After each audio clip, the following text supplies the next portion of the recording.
বেশ বুঝতে পারছি সবাই আমাকেই সন্দেহ করছে, কথাগুলো আমাকেই শুনিয়ে শুনিয়ে বলছে। কেন? কিছু প্রমাণ পেয়েছে নাকি? ছোট মা, ছোট মা, সবাই হয়তো এখন আর এই ব্যাপারটা নিয়ে কথা বলতে চাইবে না, কিন্তু তুমি বলেছিলে যে এই কাজটা করেছে তার উপযুক্ত শাস্তি হবে, আর আমি চাই সেটা হোক। থাক অব্র, এখন এসব কথা আলোচনা করার সময় নয়। আরে বাবা, অলি ফিরে এসেছে, এটা আমাদের সবার কাছে খুব আনন্দের বিষয়। আমরা চাই যে এই ব্যাপারটা আমরা সবাই খুব আনন্দের সঙ্গে সেলিব্রেট করি। হ্যাঁ, সেই সেই আমিও কাকুমনির সাথে একমত। মানে এই তো কালকে যে পেপারটা এসেছিল, আমি তো কাউকে দেখাতেই চাইছিলাম না। আর আর কি হবে, শুধুমাত্র আপনারা সবাই টেনশন করবেন। তার থেকে আমার কথা, আত্মীয় স্বজন আর কি, ওই 2-4 দিন একটু কথা শোনাবেন, তারপরে তো চুপ করেই যাবে না? হ্যাঁ হ্যাঁ হ্যাঁ, তাই তো।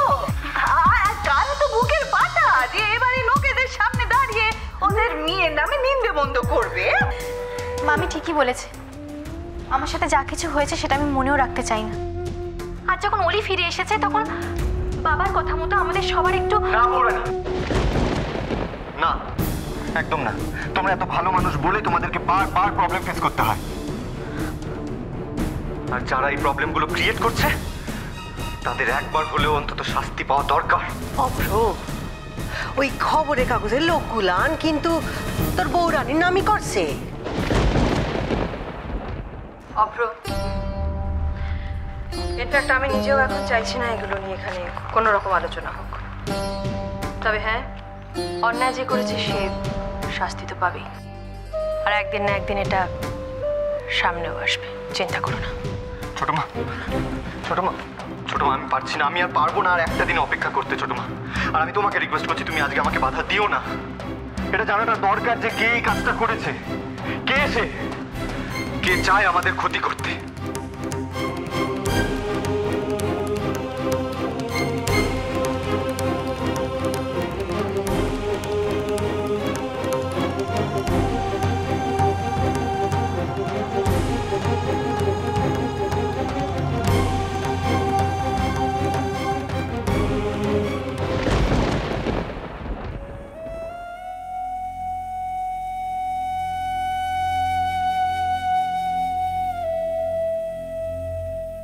ফেরার পর থেকে অরূপ আমার সাথে একটা কথা বলা তো দূর, আমার দিকে একবার চোখ তুলে তাকায়নি পর্যন্ত। তাহলে কি সবকিছু শোনার পরে ও আমাকে মেনে নিতে পারছে না?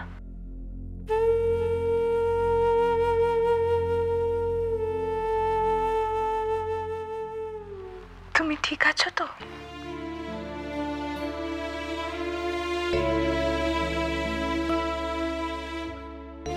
আমি ভাবিনি এই জীবনে তোমার সাথে আমার আবার দেখা হবে। আমি ভেবেছিলাম নিজেকে শেষ করে দিয়েই হয়তো আমার ভাগ্যে লেখা আছে, জানো তো। আমি আমার জীবনে এত অন্যায় করেছি যে তার শাস্তি আমি পাচ্ছি। কিন্তু দেখো, আমি এত কিছুর পরেও তোমার সাথে দেখা করার সুযোগ পেলাম।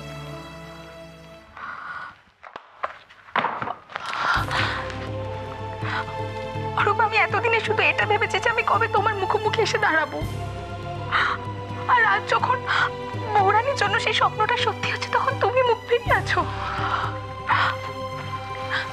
বলো না অরূপ, তোমার সত্যি আমাকে কিচ্ছু বলার নেই?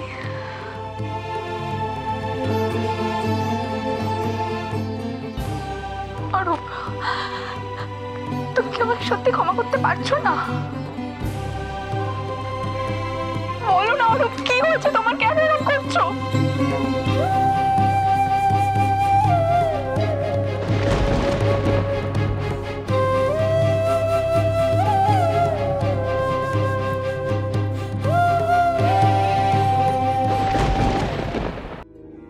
বিশ্বাস করো অরূপ, আমি তোমার কাছে কিছু লুকোতে চাইনি। আমি এই কথাগুলো তোমাকে অনেকবার বলার চেষ্টা করেছি, কিন্তু আমি বলতে পারিনি।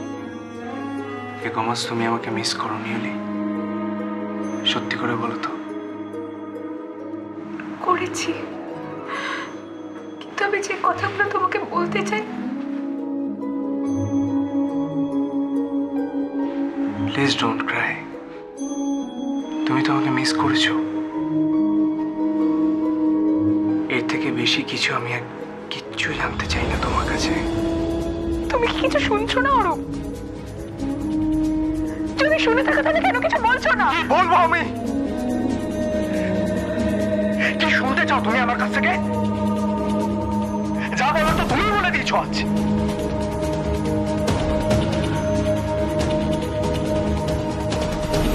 বিয়ের এতদিন পর বাড়ি শুদ্ধ সবার সামনে তুমি স্বীকার করলে যে তুমি আমাকে নয় ওই রাহুলকে ভালোবাসো। এরপর আমার আর কি বলার থাকতে পারে?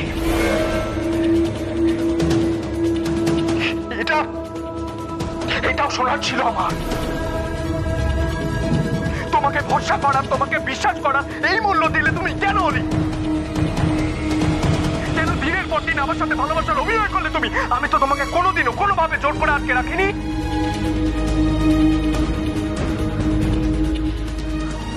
অরূপ, বিশ্বাস করো, রাহুলের সাথে আমার কোনো সম্পর্ক নেই।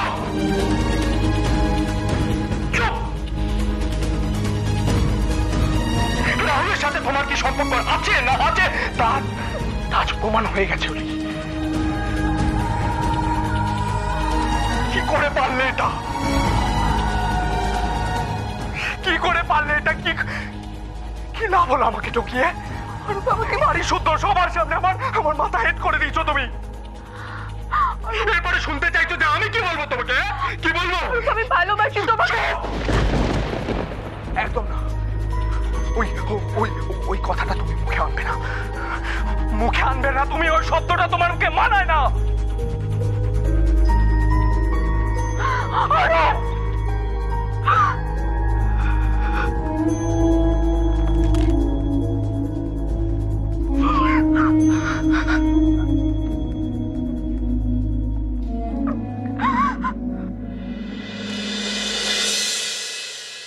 অব্র, হ্যাঁ অব্র উনি এসে গেছেন। হ্যাঁ চল।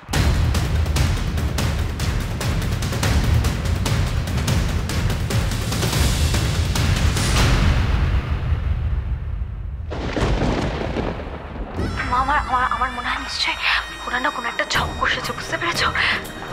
মা, তোমাকে কিছু একটা ম্যানেজ দিতে হবে, কোনোভাবে ম্যানেজ দাও মা প্লিজ। কি করে দেবো সেটাই তো আমার মাথায় আসছে না গো। তুই সেরকম বেগতিক কিছু দেখলে না টুপ করে অজ্ঞান হয়ে পড়েছে। অজ্ঞান হয়ে যাস কি করে হবো বলো তো? আর তুমি কি ভেবেছো অপরাটা আমার বর্ণ, আমার শত্রু, আমাকে ছেড়ে দেবে তোমার মনে হয়? কিছু একটা করো না, কিছু একটা করো। করছি মা, তুই ঘাবড়াস না, মনটাকে শক্ত কর। কি হলো?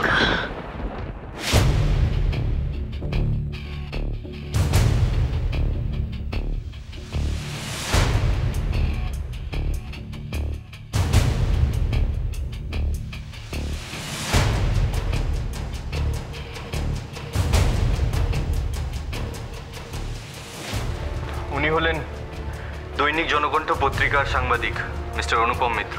ইয়েস স্যার, মানে আমাদের চিফ এডিটর মিস্টার বংশাল হঠাৎ করে ফোন করে আপনাদের এখানে আসতে বললেন।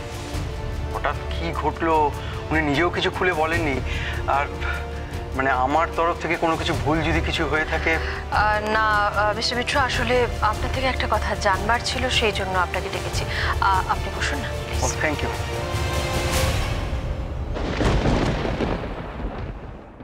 ননি, আমি যাচ্ছি মা। চলে যাওয়া নিয়ে একটা নাটক খাড়া করি, বুঝলি? বাইরের লোকের সামনে চেঁচামেচি করে পুরো ব্যাপারটাই ভেবে দেবে। মা, ওসব করে এখন কোনো লাভ নেই মা। আমাকে যেভাবে ওকে এখান থেকে এখন কাটতে হবে, বুঝলে?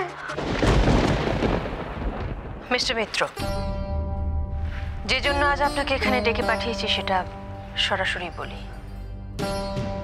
আপনাদের নিউজ পেপারে আমাদের বাড়ির মেয়ের সম্বন্ধে একটা বড় করে নিউজ বেরিয়েছে ফ্রন্ট পেজে।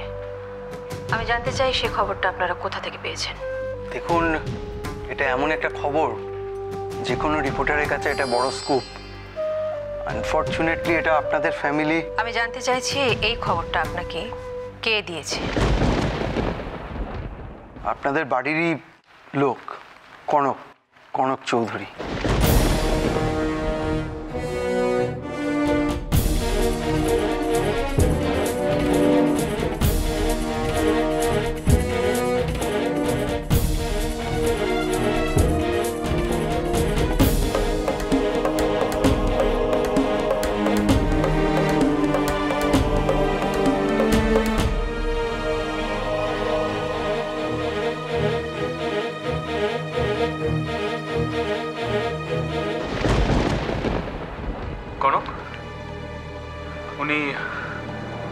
কি বলছেন?